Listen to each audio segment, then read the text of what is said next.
I'd actually really love to introduce our first speaker, Catelyn Cocuzzi. Catelyn has been with the History Center since 2016, but joined the Library and Archives team in March of 2019 as a project archivist for the Rao Jewish Archives. Without further ado, welcome, Catelyn. Good evening, everybody. I hope everyone is excited to hear all things Aaronel. All right. So Aaronel deRoy Gruber transformed from a Pittsburgh housewife to an internationally recognized artist with a career that spans 6 decades. Over those 6 decades, she evolved from a painter to sculptor to photographer and was a consistent winner in all 3 mediums, an unusual achievement. The Aaronel deRoy Gruber Papers and Photographs is a rich collection that offers a lens into the artist's professional and personal life. Although born into one of the oldest Jewish families in Western Pennsylvania, Aaronel deRoy's story begins much like any Pittsburgher. The deRoy family is noted for their jewelry and pawnbroking businesses throughout Pittsburgh during the first half of the 20th century. Her grandfather, Aaronel deRoy, and his brother Joseph started this business together on Smithville Street in the downtown neighborhood before splitting in 1898 to open their own respective businesses. Breaking with family tradition, Israel's son Joseph deRoy studied dentistry at the University of Pittsburgh before practicing in his hometown. He married Bessie Lacer, originally of Mississippi, and they had a daughter, Aaronel, on July 19, 1918. To give some insight into the types of personal materials in the collection, I've provided a set of 3 photographs showing Aaronel deRoy and her parents in the 1920s. From a young age, Aaronel was interested in drawing. Here on the screen, we have one of her earliest pieces, one of my favorites from the collection. It's a drawing done by the young artist in the 6th grade at the Whiteman School in Spore Hill. The drawing depicts a ballerina dancing atop a white horse with a seal to the right balancing a ball on its nose. Aaronel was surrounded by the expression of art throughout her childhood. Bessie often took Aaronel to the annual Carnegie International, where they took in the foremost contemporary artists of the time. Bessie once took up a course in etching at the University of Pittsburgh, but she couldn't draw. So she enlisted the help of her daughter, and it was Aaronel who did the drawings for her. Although Bessie was known as a talented seamstress, that talent didn't necessarily translate to being an expert drawer. While at Alderdice High School, Aaronel joined a special art class with an instructor, Marie Dollard. In her oral history interview with the National Council of Jewish Women Pittsburgh section, Aaronel described herself as being one of only 2 girls in the class, overrun by boys, which led her to quit altogether. After leaving Miss Dollard's class, Aaronel found herself in Samuel Rosenberg's evening life drawing class at the Young Men and Women's Hebrew Association. Rosenberg became both a mentor and a friend to Aaronel.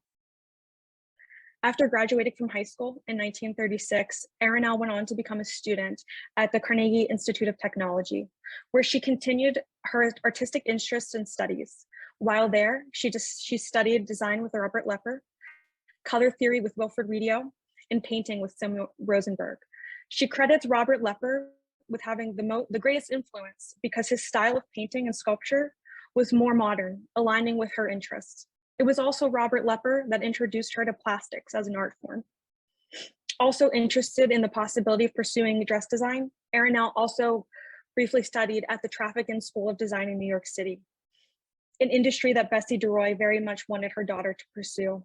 Aaronel went on to receive her bachelor's in costume economics from Carnegie Tech in 1940.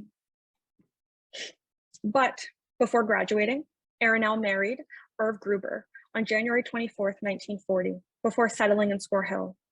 Gruber supported all his wife's future endeavors, whether that meant financially backing her or loading up her large sculptures in a van and driving them across country himself. Pulled from the collection here is a photo from the couple's wedding day and a Gruber family portrait from the 1950s. Combining her interest in both art and fashion, Aaronel worked as a fashion coordinator for the Kaufman's department store for 3 years, up until she was 8 months pregnant with her first son, John, born in 1944. At this point in her life, Aaronel's focus shifted from art to her growing family. Thus, any sort of interest in being an artist was put on the back burner for the time being. During World War II, the young family moved to Youngstown, Ohio, while Irv ran the bomb-making factory for National Tube Works in McKeesport. Although Aaronel put a pause on painting, she was still able to enjoy the fruit of other artists' labor.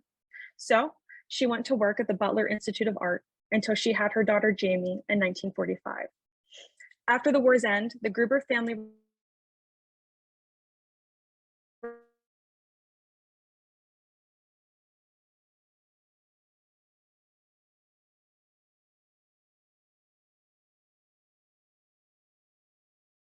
returned to Stonington.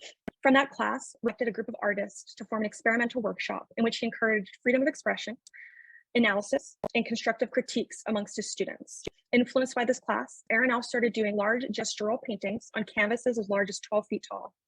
Working with such large canvases led her to thrusting the canvases outward in a three-dimensional sculptural way. Then, in 1953, Aaronel had her third child, a son named Terry.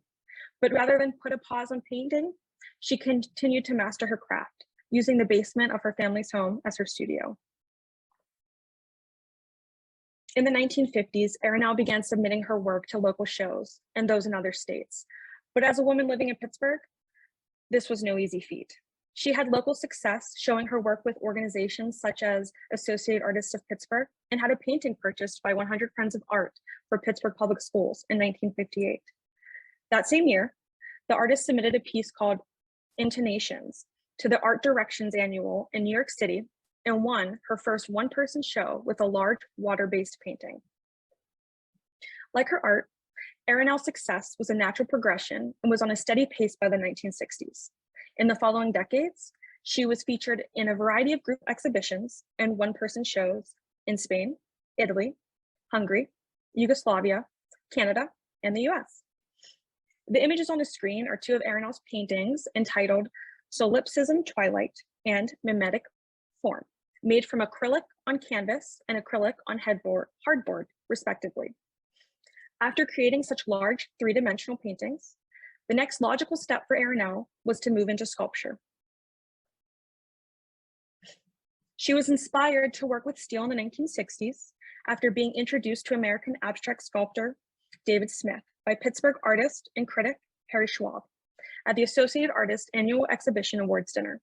It was 1961, and she had just won first prize for her abstract painting, Mystery, at that dinner. Smith encouraged deRoy Gruber to work with steel scraps, considering her husband, Gruber, was in the steel forging business.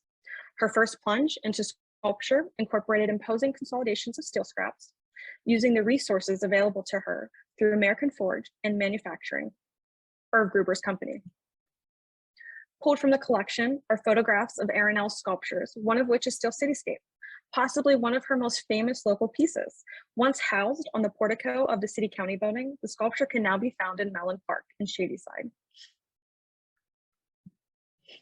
In the early 1970s, she began to use plastic in her work and later combined steel and plexiglass to create motorized sculptures. Aaronel became known as an innovator in the field of plexiglass sculpture. She was in the first show ever held of artists working in plastic materials held at the Jewish Museum of New York City with a piece entitled A Plastic Presence. These sculptures were complex and the process was long. Each sculpture required precise measurements and planning, and when a sculpture was large, Aaronel hired an engineer for drawings and calculations. As she sculpted more, Aaronel painted less, moving from one medium to the next. As an extension of her plexiglass sculpture, Aaronel created a jewelry and belt line called Geometrics with her daughter Jamie during the early 1970s. Aaronel designed the merchandise, while Jamie handled all things business. In one piece, made from vacuum-formed plexiglass, she incorporated geometric shapes in vibrant colors. Aaronel's geometric pieces were like tiny wearable sculptures that could be ordered directly from the designer or purchased locally in stores like Filene's Basement.